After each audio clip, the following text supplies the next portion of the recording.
الحمد لله رب العالمين والصلاة والسلام على أشرف الأنبياء والمرسلين أما بعد فأعوذ بالله من الشيطان الرجيم من همزه ونفخه ونفثه بسم الله الرحمن الرحيم رب اشرح لي صدري ويسر لي أمري واحلل عقدة من لساني يفقه قولي اللهم انفعنا بما علمتنا وعلمنا ما ينفعنا وزدنا علما فبشر عباد الذين يستمعون القول فيتبعون أحسنه أولئك الذين هداهم الله وأولئك هم أولو الألباب أعوذ بالله من الشيطان الرجيم بسم الله الرحمن الرحيم وإلى مدين أخاهم شعيبا اور مدین کی طرف ان کے بھائی شعیب کو بھیجا۔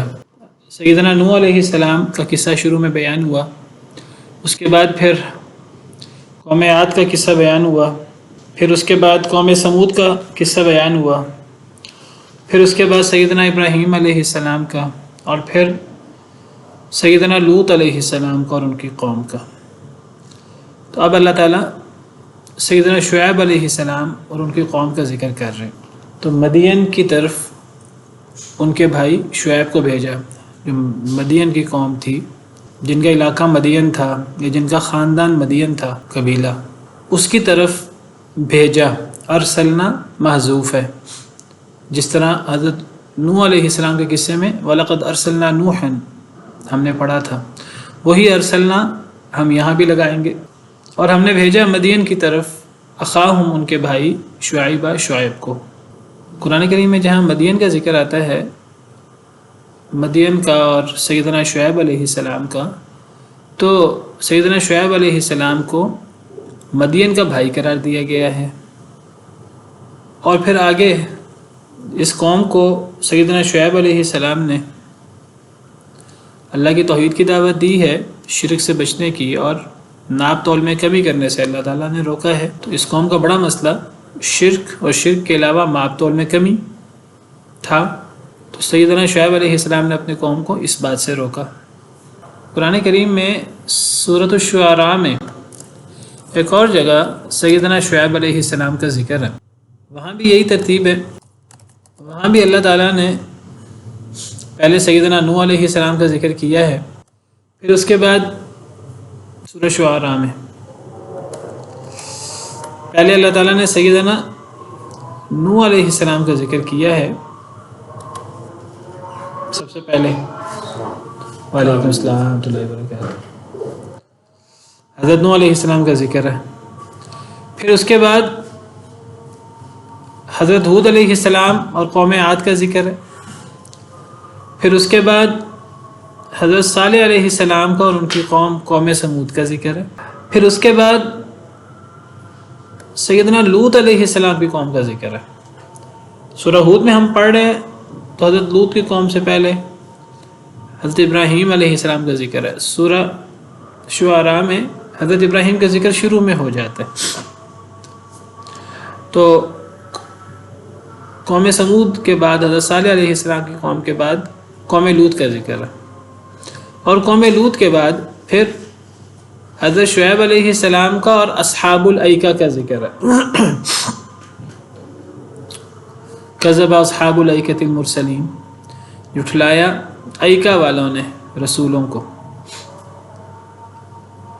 یہ ایکہ والے کون ہیں؟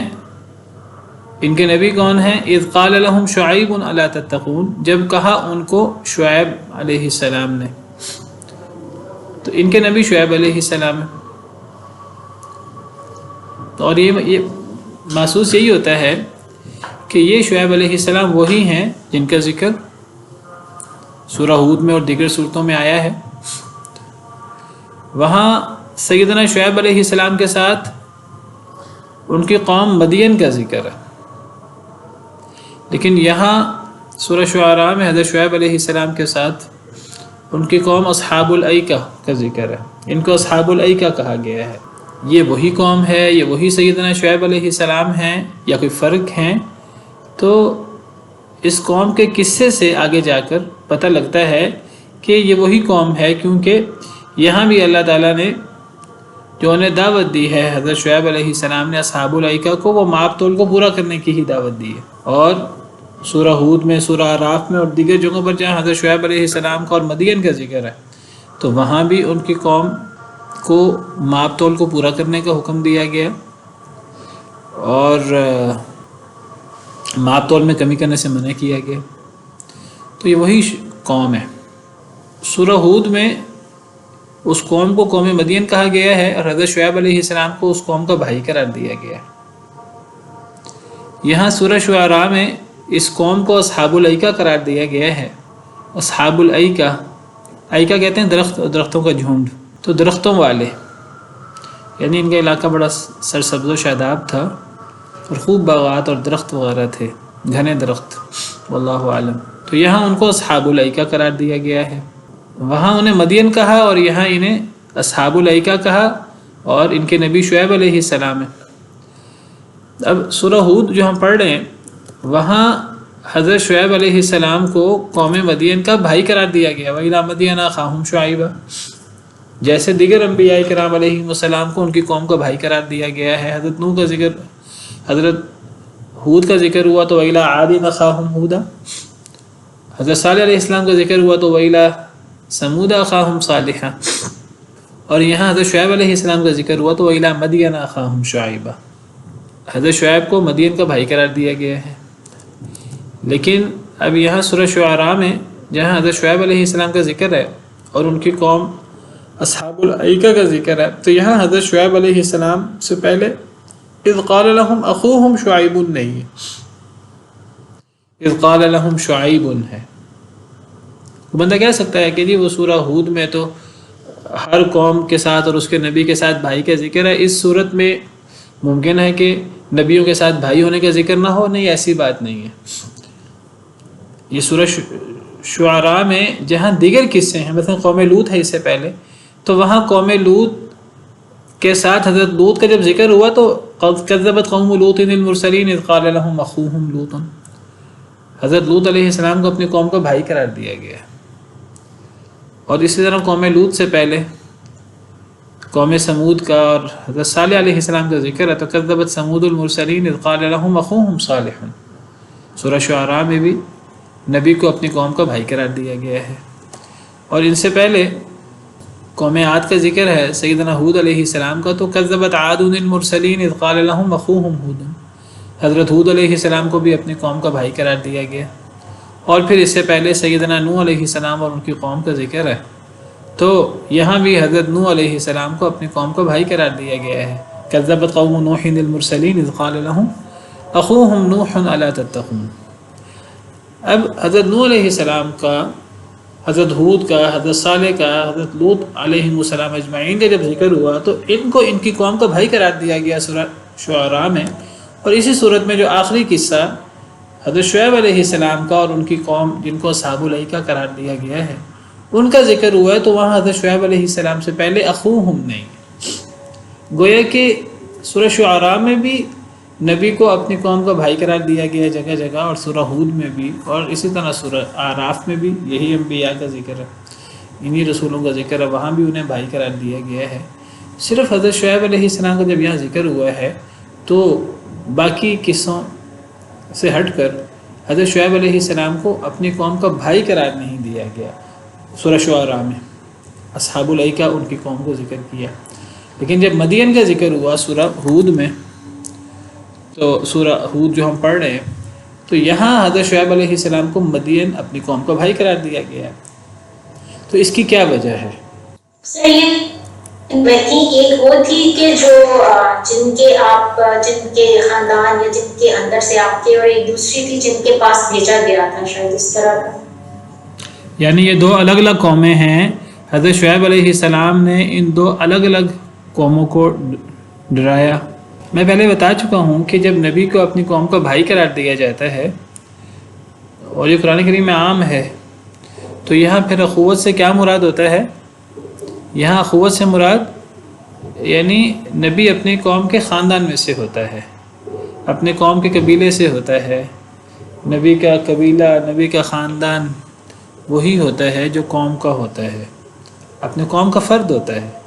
نبی قوم بشر ہے، نبی بشر ہوتا ہے، اور بشر میں سے بھی وہ اس خاندان اس قبیلے سے ہوتا ہے جس قوم کی طرف اسے مبعوث کیا جاتا ہے، وہ انہی کا ایک فرد ہوتا ہے. اس لیے نبی کو اپنی قوم کا بھائی قرار دیا جاتا ہے. لیکن حضرت شعیب علیہ السلام کے حوالے سے سورہ ہود میں تو انہیں اپنی قوم یعنی مدین کا بھائی قرار دیا گیا، لیکن سورہ شعراء میں انہیں اپنی قوم یعنی اصحاب الایکہ کا بھائی قرار نہیں دیا گیا. وہاں ڈائریکٹ اذ قال لهم شعیب، حالانکہ سورہ شعراء میں بھی پچھلے انبیاء کے قصوں میں تمام نبیوں کو ان کی قوم کا بھائی قرار دیا گیا ہے. اللہ عالم. اس کی وجہ علماء نے مفسرین نے یہ بیان کی ہے، وہ کہتے ہیں کہ یہ مدین یہ اس قوم کا علاقہ تھا یا اس قوم کا خاندان تھا. قوم مدین یا علاقے کا نام ہے مدین، قوم کا نام ہے. جب قوم کا نام ہے تو حضرت شعیب علیہ السلام بھی اسی قوم میں سے تھے، اسی خاندان اسی قبیلے میں سے تھے، تو گویا کہ وہ اپنی قوم کے کنبے قبیلے سے تھے، جس طرح دیگر انبیاء کرام علیہ السلام اپنی قوم کے کنبے قبیلے سے ہوتے ہیں. تو مدین سے خاندان کی طرف قوم کی طرف اشارہ کیا گیا ہے. حضرت شعیب بھی اسی قوم سے تھے. قوم میں اچھے لوگ بھی ہوتے ہیں، برے لوگ بھی ہوتے ہیں. حضرت شعیب علیہ السلام کو اللہ نے نبوت سے سرفراز کیا. حضرت شعیب علیہ السلام نے اپنی قوم کو دعوت دی، جس طرح دیگر انبیاء کرام علیہ السلام اپنے خاندان اپنے قبیلے میں اللہ ان پہ وہی بھیجتے تھے، پھر وہ اپنی قوم کو دعوت دینے کا کام شروع کرتے تھے. لیکن سورہ شعراء میں اس قوم کو اصحاب الایکہ قرار دیا گیا ہے. اب اصحاب الایکہ سے مراد کوئی قوم کوئی خاندان نہیں ہے. اصحاب الایکہ سے مراد ان کا طرز عمل ہے، ان کا طریقہ کار ہے. وہ طریقہ کار کیا ہے؟ کہا جاتا ہے کہ ان کو اصحاب الایکہ درختوں والے اس لیے کہا جاتا ہے کہ ان کے ہاں جو غلط عقائد تھے، غلط رسومات تھیں، ان میں یہ بھی تھا کہ یہ درختوں کو حاجت روا مشکل کشا سمجھتے تھے. جس طرح بعض قومیں بعض درختوں کو بعض پتھروں کو کے اندر نفع نقصان سمجھتی ہیں. جس طرح حضرت موسیٰ علیہ السلام کی قوم جب وہ کچھ لوگوں کے پاس سے گزرے تو وہ قوم بتوں کی پوجا کرتی تھی. تو حضرت موسیٰ علیہ السلام کی قوم نے حضرت موسیٰ سے کہا کہ اے موسیٰ جس طرح ان کے معبود ہیں ہمارے بھی معبود بنا دو. قالوا یا موسیٰ اجعل لنا الہا کما لہم آلہہ، انہوں نے کہا اے موسیٰ ہمارے لیے بھی کوئی معبود مقرر کرو، دنیا میں کوئی معبود ہو، کوئی بت ہو ہمارے سامنے، جس طرح یہ قوم بتوں کی عبادت کر رہی ہے ہم بھی اپنے معبود کی عبادت کریں. قریش جو ہیں یا عرب جو ہیں ان میں کچھ لوگ تھے وہ ذات انوات نامی درخت کی پوجا کرتے تھے اور اس میں نفع نقصان سمجھتے تھے. تو نبی صلی اللہ علیہ وسلم جب وہاں سے گزرے تو بعض لوگوں نے نبی صلی اللہ علیہ وسلم سے کہا کہ جس طرح ان کا ذات انوات درخت ہے ہمارا بھی کوئی ایسا درخت مقدس کوئی درخت ہونا چاہیے. ان کا خیال یہ تھا کہ وہاں ہتھیار لٹکائیں اور وہاں تو اس درخت کی وجہ سے اس کے تبرک کی وجہ سے فتوحات حاصل ہو جاتی ہیں. یعنی نفع نقصان کا عقیدہ رکھنا بعض پتھروں کے اندر یا بعض درختوں کے اندر. تو کہا جاتا ہے اس قوم کے غلط عقائد اور رسومات میں وہ درختوں کے ساتھ یہ عقیدہ بھی شامل تھا کہ یہ درخت نفع نقصان کے مالک ہے. تو جب حضرت شعیب علیہ السلام کا ذکر قوم کے حوالے سے ہوا تو قوم میں اچھے لوگ بھی ہوتے ہیں برے لوگ بھی ہوتے ہیں. قوم سے کسی عمل کی طرف اشارہ نہیں ہے، کسی شرک کی طرف کسی غلط عمل کی طرف. لیکن جب اصحاب الایکہ انہیں قرار دیا گیا درختوں والے تو وہ درخت سے ان کے شرکی عمل کی طرف اشارہ ہے. تو جب قوم کے شرکی عمل یعنی درختوں والے جن درختوں میں وہ نفع نقصان سمجھتے تھے جب ان کا ذکر ہوا ہے تو وہاں حضرت شعیب علیہ السلام کو ان کا بھائی قرار نہیں دیا گیا، کیونکہ اگر وہاں ان کا بھائی قرار دیا جائے گا تو اس میں یہ مغالطہ ہوگا جیسے حضرت شعیب علیہ السلام بھی ان خیالات کے اور ان رسومات کے حامل تھے. حالانکہ نبی تو اپنے قوم کی اصلاح کرتا ہے ان چیزوں میں. واللہ عالم. تو اس وجہ سے سیدنا شعیب علیہ السلام کو جب وہاں ان کی قوم کو ذکر اصحاب الایکہ کے نام سے ہوا ہے سورہ شعراء میں تو وہاں انہیں اخوہم کہہ کر مخاطب نہیں کیا گیا. لیکن جب ان کی قوم کا ذکر مدین کے طور پر ہوا تو مدین کے تو وہ اس قبیلے میں سے تھے، اس لیے انہیں اپنی قوم کا بھائی قرار دیا گیا ہے. واللہ تعالی عالم. اور مدین کی طرف ان کے بھائی شعیب کو بھیجا علیہ السلام. قال یا قوم اعبدوا اللہ ما لکم من الہ غیرہ. حضرت شعیب علیہ السلام نے کہا اے میری قوم اللہ کی عبادت کرو. ما لکم من الہ غیرہ, نہیں ہے تمہارے لیے کوئی معبود برحق غیرہ اللہ کے علاوہ. توحید کی دعوت دی, شرک سے روکا. اللہ کے علاوہ تمہارا کوئی معبود نہیں ہے. تو جب اللہ کے علاوہ کوئی معبود برحق نہیں ہے تو پھر عبادت صرف اللہ وحدہ لا شریک کی ہونی چاہیے. عبادت کے تمام طریقے, پکارنا ہو, دعائیں مانگنا ہو, نذر و نیاز دینی ہو, ذبح کرنا ہو, قسم اٹھانا ہو, امید رکھنی ہو, خوف ہو, تو یہ ساری چیزیں اللہ وحدہ لا شریک کے ساتھ ہونی چاہیے. اللہ وحدہ لا شریک کی عبادت کرو. تمہارے لیے اللہ وحدہ لا شریک کے علاوہ کوئی معبود برحق نہیں ہے. توحید کی دعوت دی تمام انبیاء کرام علیہم السلام کی طرح. وَلَا تَنْقُصُوا الْمِكْيَالَ وَالْمِيزَانَ, اور نہ تم کمی کرو کیل میں اور وزن میں, ماپ میں اور تول میں. مکیال یا کیل یہ ماپ کو کہتے ہیں, اور میزان وزن سے ہے, یہ تول کو کہتے ہیں. ماپ اور تول میں کمی نہ کرو. ماپ میں اور تول میں, کیل میں اور وزن میں کیا فرق ہے؟ وزن میں ویٹ ہے, وزن ہے, اور کیل میں ضروری نہیں کہ وہ وزن ہو, وہ آپ کہہ لیں والیوم کہہ لیں اس کو, وہ ایک سانچہ ہے, پیمائش ہے. وہ پیمائش کسی بھی طرح ہو سکتی ہے. وہ گز کے ساتھ, میٹر کے ساتھ وہ پیمائش کی جائے, وہ کسی برتن کے ساتھ پیمائش کی جائے, یا کسی اور انداز سے پیمائش کی جائے, تو اس میں وہ باٹ وغیرہ کے ذریعے وہ وزن باقاعدہ نہیں ہوتا. سر مقدار ہوتی ہے, مقدار, ہاں, یعنی اس میں وزن باقاعدہ تول نہیں ہوتا. تول ہوتا ہے میزان میں, اور مکیال میں, کیل وہ مقدار ہے, میئرمنٹ ہے. سر ویٹ اینڈ والیوم. جی جی. تو اب حضرت شعیب علیہ السلام نے اپنی قوم کو ایک تو توحید کی دعوت دی, شرک سے روکا, اور کہا کہ یہ جو ہمارے ہاں چیزوں کی پیمائش کرنے کے جو طریقے ہیں وہ وزن کے ہیں, یا وہ کئی ماپ کے ہیں, اس کو ہم اردو میں ماپ کہتے ہیں, تو وہ ماپ کے ہیں یا تول کے ہیں, تو دونوں میں کمی نہ کرو. نہ ماپ میں کمی کرو, نہ تول میں کمی کرو. تول میں کمی یہ ہے کہ یعنی اگر 1 کلو کا باٹ ہے تو وہ 1 کلو کا ہونا چاہیے, اور جب اسے تولنا چاہیے تو وہ 1 کلو, کسی کو کوئی چیز تول کر دینی ہے تو وہ پورا 1 کلو, اور اس سے بلکہ کوشش کرنی چاہیے زیادہ دیا جائے. اور اگر وہ کوئی پیمائش ہے, کوئی مقدار ہے, تو وہ گز وغیرہ یا لیٹر وغیرہ اس طرح کی چیز, تو وہ بھی پورا ہو. 1 گز ہے تو گز پورا ہو, گز میں کمی بیشی نہ ہو. پھر کئی دفعہ گز پورا ہوتا ہے, باٹ پورا ہوتا ہے, پورے وزن کا ہوتا ہے, لیکن وہ آنکھ بچا کر جو ہے وہ پورا نہیں دیتے, کمی کر لیتے ہیں. دیکھیے انبیاء کرام علیہم السلام کی جو دعوت ہوتی ہے, اس دعوت میں یعنی جو اصل پہلو ہے, سب سے پہلے اللہ کا حق ہوتا ہے. تو اللہ کا حق توحید اور حقوق اللہ, اس کی دعوت بھی ہوتی ہے. توحید جو ہے یہ سب سے اہم دعوت ہے اس حوالے سے. اور پھر دین کے اندر اور انبیاء کرام علیہم السلام کی دعوت کے اندر لوگوں کے آپسی معاملات کی بہتری اور بھلائی, جس کو حقوق العباد کہتے ہیں, یہ بھی دین اسلام کا باقاعدہ حصہ ہے. یعنی دین پر عمل کرنے سے صرف یہ نہیں ہوتا کہ بس آخرت اور آخرت نہیں, اس میں حقوق اللہ بھی ہوتے ہیں, حقوق العباد بھی ہوتے ہیں, لوگوں کے آپس کے معاملات. دین اس کو بھی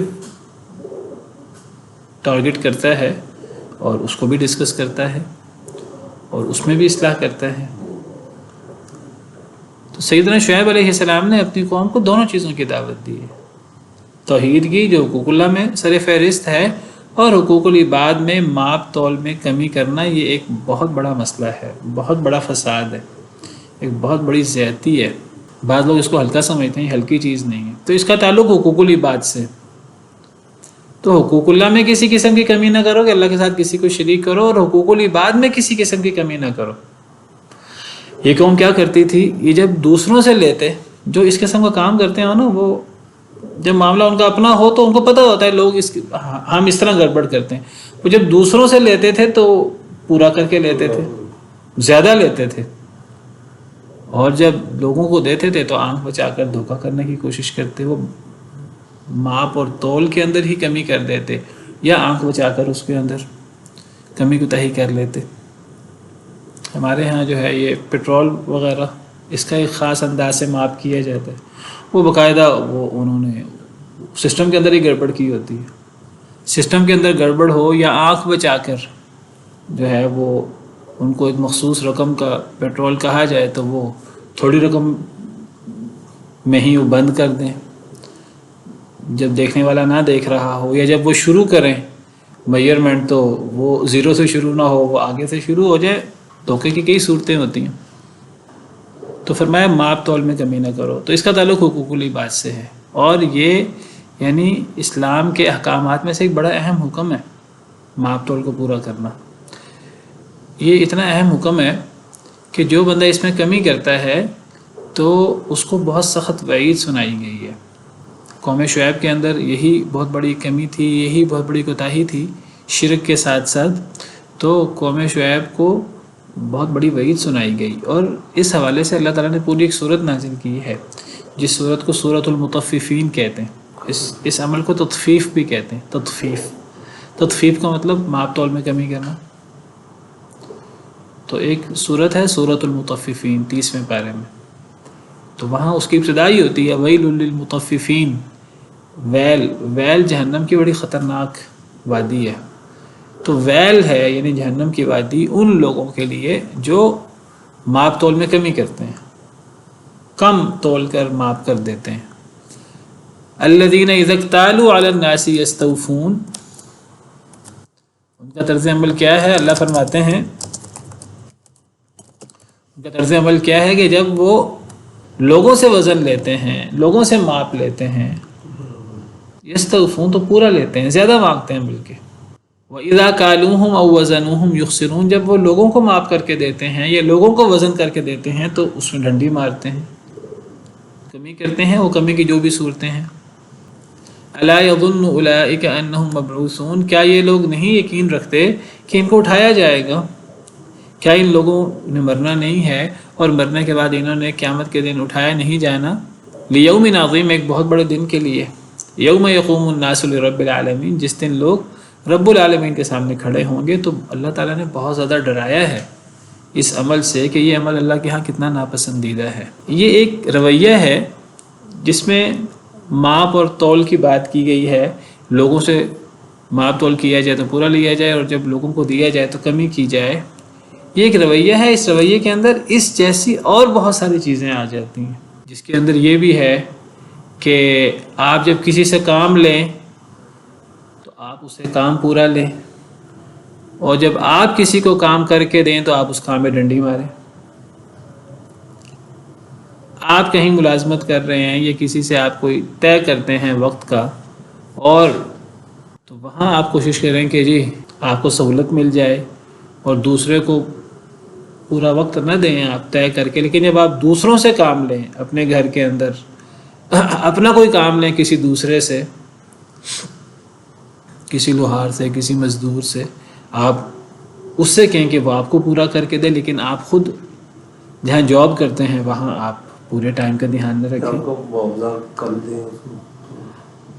یا یہ ہے کہ آپ جب آپ کہیں کام کریں, کہیں جاب کریں, آپ تنخواہ پوری لیں, لیکن جب آپ اس کے عوض میں اپنی محنت مزدوری کریں تو آپ کم کریں. یہ بھی چیز اس کے اندر آتی ہے. اس کے اندر یہ بھی آتا ہے کہ مثلا میاں بیوی ہیں, اللہ تعالیٰ نے ہر ایک کے حقوق, ہر ایک کے فرائض رکھے ہیں. تو شوہر بیوی سے کہے کہ میرے حقوق پورے دو, اور شوہر بیوی کو بیوی کے حقوق پورے نہ دے. ہمارے ہاں اکثر یہ مسئلہ ہوتا ہے, آجر اور اجیر کا مسئلہ ہے, باس اور ورکر کا مسئلہ ہے. باس ورکر سے پورے حقوق مانگتا ہے, کئی دفعہ ورکرز کو پورے حقوق نہیں دیتا. ورکرز کئی دفعہ باس سے پورے حقوق مانگتے ہیں, لیکن وہ اپنی ذمہ داریاں نہیں ادا کر پاتے. حکمران اور عوام کا مسئلہ ہے, باپ بیٹے کا مسئلہ ہے, یہ ہر جگہ مسئلہ ہے. اور یہ خاص طور پہ ہمارے جاگیردارانہ نظام میں. وہاں تو بس یہ کہ کسی طرح کھینچنا کس طرح ہے, کس طرح آپ کی عقل مندی یہ ہے کہ آپ جو ہے وہ اگلے بندے کو چونا لگا دیں, اور اگلے بندے کو آپ جو ہے وہ دھوکہ دے دیں, اور آپ اگلے بندے سے پورا لے لیں. آپ کا فائدہ ہونا چاہیے, آپ کا نقصان نہیں ہونا چاہیے. تو یہ ایک برا رویہ ہے. میں نے ذکر کیا یہ عمل کوئی ہلکا عمل نہیں ہے, یہ بدترین عمل ہے, اور اس کی بڑی سزا ہے. جس طرح قوم لوط کے حوالے سے ذکر کیا تھا میں نے آپ کو کہ اس قوم پر بالعموم 3 عذاب آئے، اور وہ جو لوگ حضرت لوط علیہ السلام کے مہمانوں کے ساتھ برا معاملہ کرنے آئے تھے، ان پر 4تھا عذاب بھی آیا۔ تو یہ اللہ کے غضب کی دلیل تھی کہ اللہ اس قوم پر کتنا ناراض تھے۔ شرک کے علاوہ وہ قوم بد فعل میں مبتلا تھی اور ان کو اس پر کوئی شرم اور حیا نہیں تھی۔ قوم شعیب پر بھی اللہ بہت زیادہ ناراض تھے، اور اس قوم شعیب پر بھی شرک کے علاوہ یہ لوگ ماپ تول میں کمی کا شکار تھے، تو ان پر بھی 3 عذاب آئے ہیں۔ اس قوم پر بھی اللہ کی ناراضگی شدید تھی، ان پر بھی چیخ کا عذاب آیا، زلزلے کا عذاب آیا، اور آگ برسنا شروع ہوئی بادلوں سے۔ عذاب یوم الظلہ، سائے کے دن کا عذاب، یعنی 2-3 عذاب کا مطلب یہ نہیں ہے کہ وہ ایک عذاب پورا نہیں پڑتا تھا ان کو، نہیں، وہ ایک عذاب تو اللہ تو چاہیں چھوٹی سے چھوٹی چیز سے عذاب دے دیں، ایک ہی چیخ سے سب کو اللہ تباہ کر دیں۔ ان کانت الا صیحۃ واحدۃ فاذا هم خامدون، وہ تو ایک ہی چیخ تھی، سب ہی بجھ کر رہ گئے۔ اللہ کے لیے کسی پوری قوم کو یا پوری دنیا کو تباہ کرنا کوئی مسئلہ نہیں ہے۔ تو عذاب کی کثرت اصل میں وہ اللہ کے غضب اور ناراضگی کی شدت کی دلیل ہوتی ہے۔ تو اس قوم پر زیادہ عذاب آئے، تو اللہ معاف کرے۔ یعنی یہ آج ہماری قوم کا بھی ایک بحیثیت مجموعی یہ رویہ ہے، یعنی شرک اور بدعات تو ہمارے ہاں ہیں ہی ہیں، حقوق اللہ میں کمی ہے ہی ہے، حقوق العباد میں اللہ معاف کرے یہ کمی ہماری قوم میں بدرجہ اتم پائی جاتی ہے، والعیاذ باللہ۔ اللہ تعالیٰ مجھے بھی اور ہم سب کو اللہ تعالیٰ اس بیماری سے نجات دیں۔ تو فرمایا وَلَا تَنْقُصُوا الْمِكْيَالَ وَالْمِيزَانَ، اور نہ تم کم کرو ماپ کو اور تول کو۔ انی اراکم بخیر وانی اخاف علیکم عذاب یوم محیط، میں دیکھتا ہوں تمہیں خیر کے ساتھ، وانی اخاف علیکم، اور میں ڈرتا ہوں تمہارے اوپر عذاب یوم محیط، ایسے دن کے عذاب سے جو گھیرنے والا ہے۔ مطلب کیا ہے؟ مطلب یہ ہے کہ تم لوگوں سے لیتے ہو تو پورا لیتے ہو، لوگوں کو دیتے ہو تو کم کر کے دیتے ہو۔ کم کر کے دینے کی وجہ کیا ہے؟ تمہارے پاس کم ہوتا ہے تو کم کر کے دیتے ہو؟ نہیں، اللہ نے تو تمہیں بڑا نوازا ہے۔ تم کاروبار کرتے ہو، تجارت کرتے ہو، اللہ کی تم پر بڑا فضل اور بڑی خیر ہے اللہ کی طرف سے کوئی کمی نہیں ہے۔ جب اللہ کی طرف سے کمی نہیں ہے تو تم لوگوں کو کم کر کے کیوں دیتے ہو؟ اللہ کا تم پر بڑا کرم ہے، بڑا احسان ہے۔ تو جب اللہ نے تم پر بڑا کرم کیا ہوا ہے تو تمہیں اس کے جواب میں احسان کا رویہ رکھنا چاہیے، نیکی کا رویہ رکھنا چاہیے، لوگوں کو پورا دینا چاہیے، زیادہ دینا چاہیے، نہ کہ کم کر کے دو۔ تمہارے ہاں کوئی کمی نہیں ہے، کوئی تھوڑ نہیں ہے۔ یعنی مراد یہ ہے کہ اللہ کے تم پر جب احسانات ہیں تو تمہیں جواب میں تمہیں بھی رویہ ایسا رکھنا چاہیے۔ اس سے یہ مراد نہیں ہے کہ چونکہ قوم شعیب مالدار تھی اور تاجر قوم تھی اور ان پر اللہ کا خوب انعام تھا تو ان کو تو اللہ نے ماپ تول میں کمی سے روک دیا، اور اگر کوئی بندہ غریب ہو، مسکین ہو، تو وہ ماپ تول میں کمی کر سکتا ہے، یہ مراد نہیں ہے۔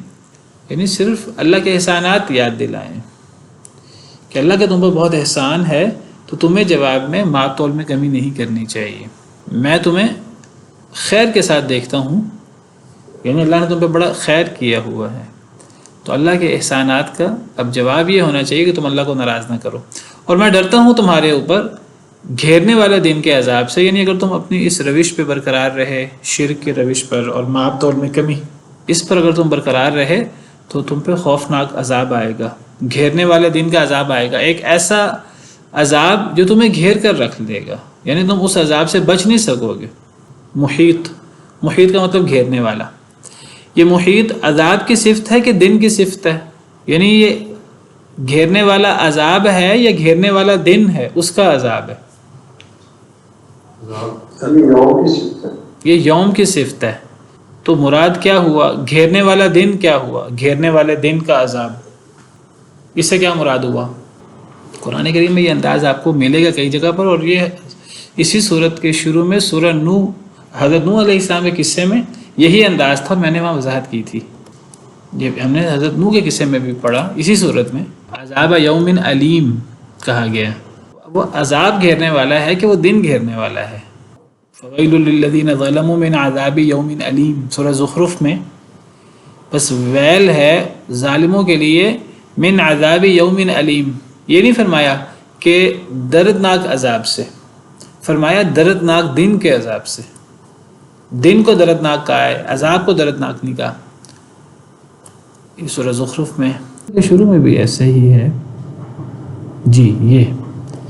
یہ سورہ ہود میں ہی حضرت نوح کے قصے میں حضرت نوح نے فرمایا تھا اللہ تعبدوا الا اللہ انی اخاف علیکم عذاب یوم علیم، کہ میں ڈرتا ہوں تمہارے اوپر، یہ نہیں فرمایا دردناک عذاب سے ڈرتا ہوں، فرمایا دردناک دن کے عذاب سے ڈرتا ہوں، یعنی وہ عذاب دردناک ہے کہ وہ دن دردناک ہے عذاب والا۔ اور یہاں بھی یہی انداز ہے کہ گھیرنے والے دن کے عذاب سے، یہ نہیں فرمایا کہ گھیرنے والے عذاب سے ڈرتا ہوں، فرمایا میں گھیرنے والے دن کے عذاب سے ڈرتا ہوں۔ تو یہ چیز ہم نے پہلے بھی پڑھی ہے، میں نے پہلے بھی وضاحت کی تھی اس کی، تو میں نے یہ وضاحت کی تھی کہ اصل میں دردناک تو عذاب ہوتا ہے، دن تو دردناک نہیں ہوتا۔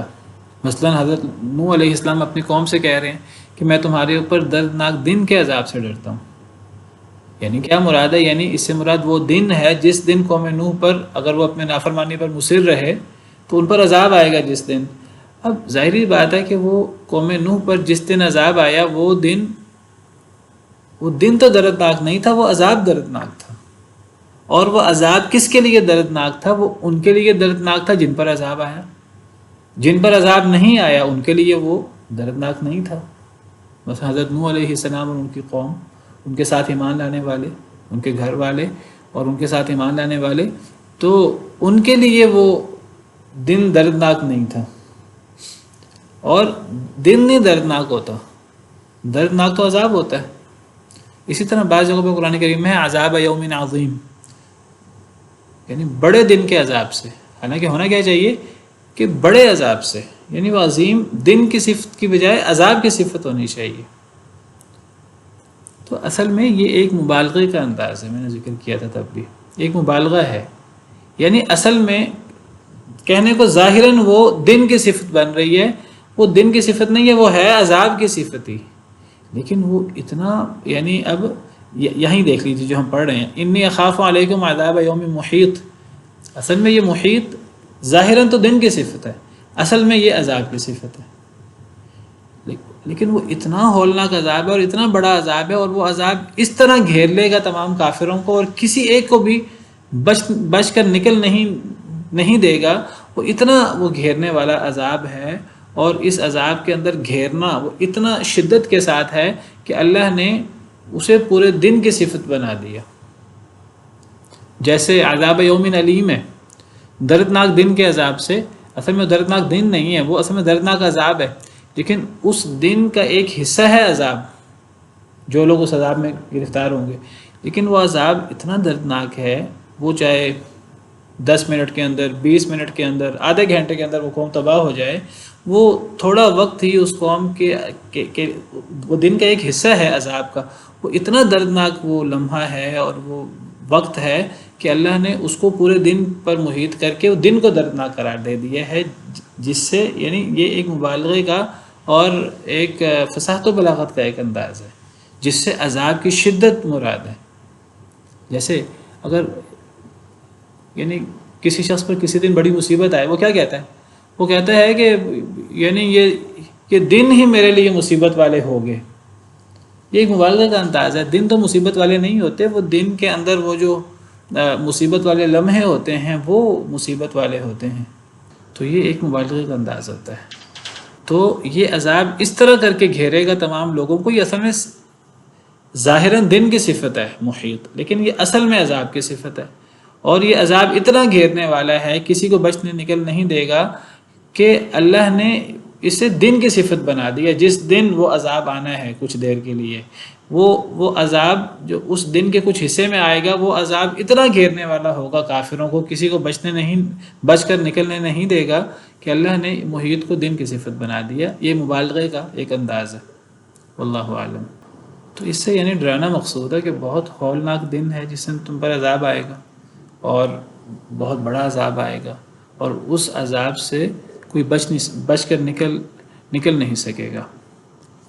وَيَا قَوْمِ أَوْفُوا الْمِكْيَالَ وَالْمِيزَانَ بِالْقِسْطِ، اور اے میری قوم پورا کرو ماپ اور تول کو انصاف کے ساتھ۔ دوبارہ تکرار کے ساتھ دعوت دی۔ وَلَا تَبْخَسُوا النَّاسَ أَشْيَاءَهُمْ، اور نہ کم کر کے دو لوگوں کو ان کی اشیاء، ان کی چیزیں، ولا تعثوا فی الارض مفسدین، اور نہ تم پھرو زمین میں فساد کرتے ہوئے۔ اس قوم میں جیسے میں نے ذکر کیا کہ شرک کے ساتھ ساتھ ان کی جو بڑی خرابی تھی ماب تول میں کمی تھی، اور ماب تول میں کمی کے علاوہ یہ مزید فتنہ فساد میں مبتلا بھی تھے، یعنی یہ باقاعدہ لوگوں کا راستہ روکتے تھے اور لوگوں کو رستوں میں لوٹ لیتے تھے۔ جب ماب تول میں کمی کرتے تھے تو ماب تول میں کمی کرنے کے ساتھ لوگوں کو چوری اور ڈاکے وغیرہ بھی مار کر جس انداز سے انہیں موقع ملتا لوگوں کو لوٹ لیا کرتے تھے۔ رستے محفوظ نہیں تھے، جس طرح ہمارے علاقوں میں بعض دفعہ بعض ایسے علاقے، بعض ایسے رستے ہوتے ہیں جہاں ڈاکوؤں کا راج ہوتا ہے، تو اس طرح یہ جو ہے رستے بھی محفوظ نہیں تھے۔ تو ولا تعثوا فی الارض مفسدین سے ماب تول میں کمی کے علاوہ فساد، فتنہ فساد اور ڈاکہ زنی اور خوف و ہراس کی کیفیت جو بہت بڑا فساد ہے، تو زمین میں فساد کرنے والے نہ بنو۔ تو یا تو یہ ماب تول میں کمی کے علاوہ جو یہ لوگوں کا راستہ بھی کاٹتے تھے اور راستے میں لوگوں کو لوٹ بھی لیتے تھے، اس کی طرف اشارہ کر کے کہا کہ زمین میں فساد نہ کرو، یا پھر اسی ماب تول میں کمی کو ہی فساد سے تعبیر کیا ہے۔ دونوں باتیں ہو سکتی ہیں، اسی ماب تول میں کمی کو بھی فساد سے تعبیر کیا جا سکتا ہے۔ بہت بڑا فساد ہے، بہت بڑا فساد ہے کہ اگر لوگ محفوظ ہی نہیں ہیں، لوگوں کا مال محفوظ نہیں ہے، لوگ مال دیتے ہیں ان کو اس مال کے برابر چیز نہیں ملتی جتنا ان کو وعدہ دیا جاتا ہے، اور یہ چیز انفرادی نہیں ہے، یہ چیز سب کے ساتھ ہے، تو یہ بہت بڑا فساد ہے۔ تو ماب تول میں کمی بھی بہت بڑا فساد ہے، اور اس سے مراد ان کا رستے کاٹنا اور ڈاکہ زنی وہ بھی مراد ہو سکتا ہے۔ یہ قوم اس میں بھی مبتلا تھی، جیسے سورہ اعراف میں موجود ہے۔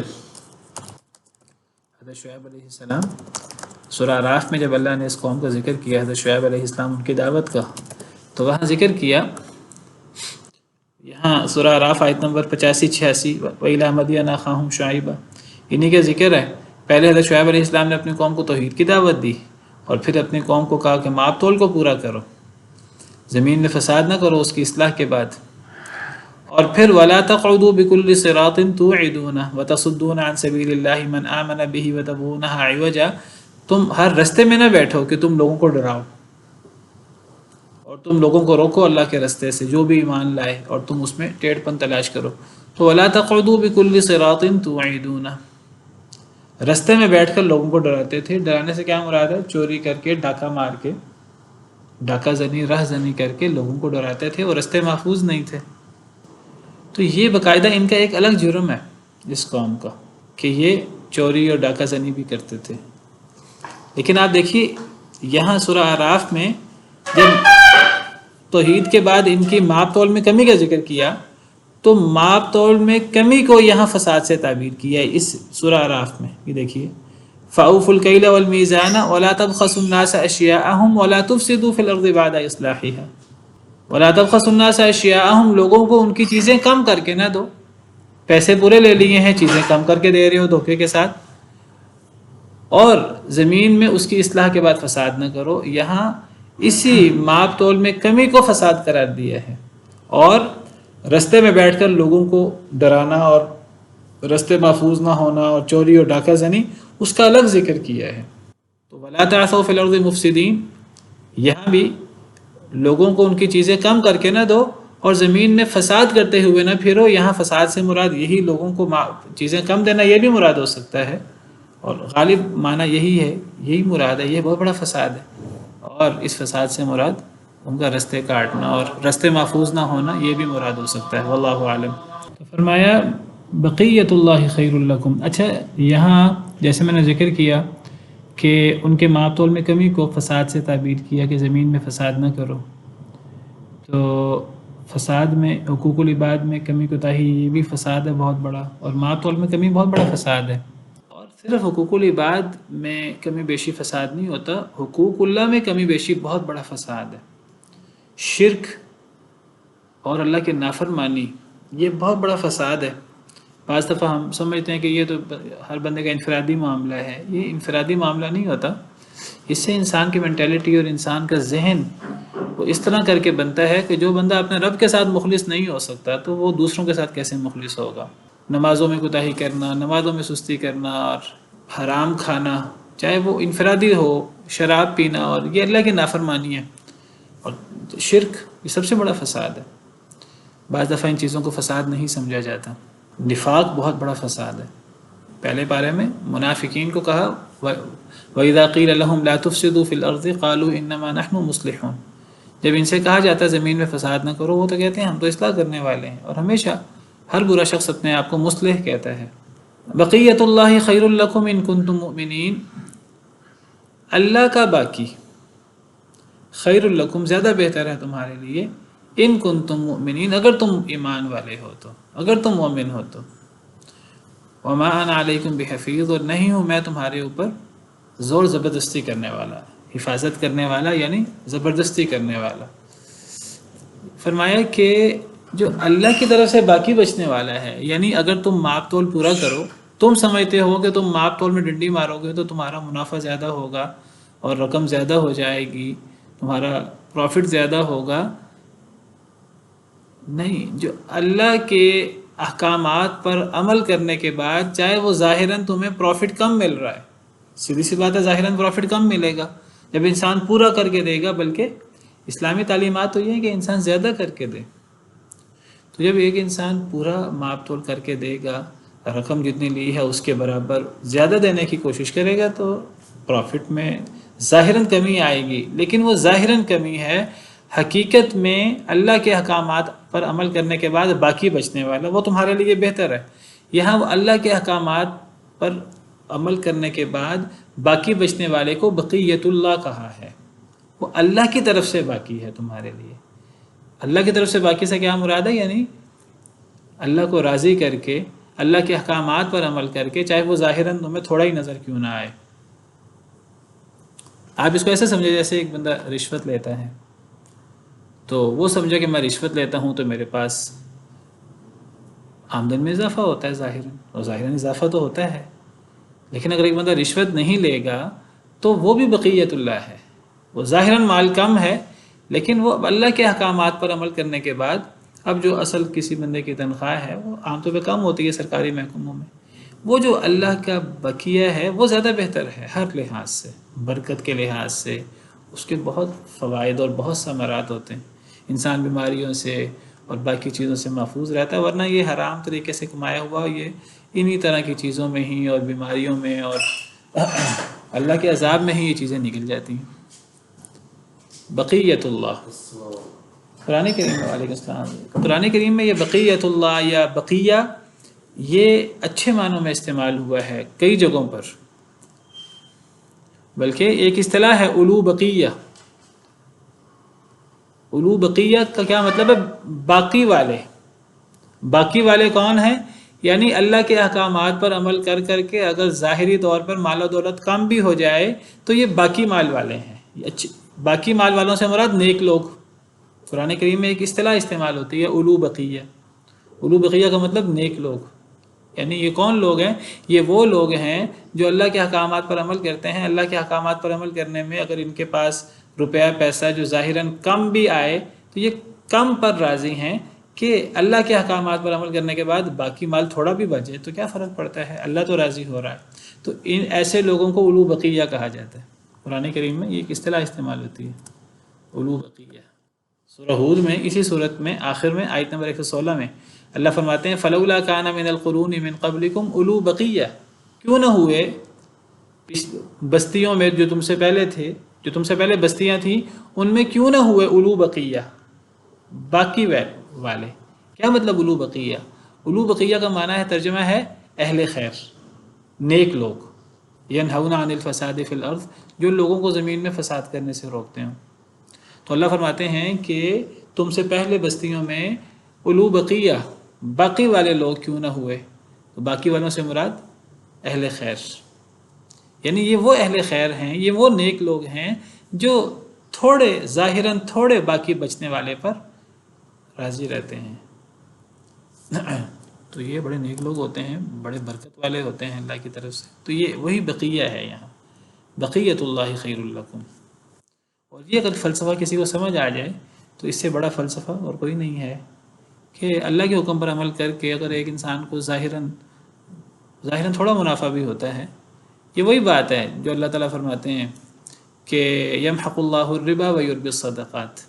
اللہ سود کو مٹا دیتے ہیں، صدقات کو اللہ بڑھا دیتے ہیں. وہاں بھی یہی اصول ہے کہ سود سے ظاہراً مال میں اضافہ ہو رہا ہے لیکن وہ تو مال کو تباہ کر رہا ہے سود. اللہ سود کو مٹا دیتے ہیں. ویربی الصدقات، اللہ صدقات کو بڑھا دیتے ہیں. حالانکہ صدقے سے تو ظاہری بات ہے مال کم ہو رہا ہے، لیکن اللہ فرماتے ہیں صدقے سے مال کم نہیں ہوتا، صدقے سے مال بڑھتا ہے. وما آتیتم من ربا لیربو فی اموال الناس فلا یربو عند اللہ. جو تم لوگوں کو سود پہ مال دیتے ہو کہ جی مال بڑھ جائے گا، اللہ کے یہاں نہیں بڑھتا.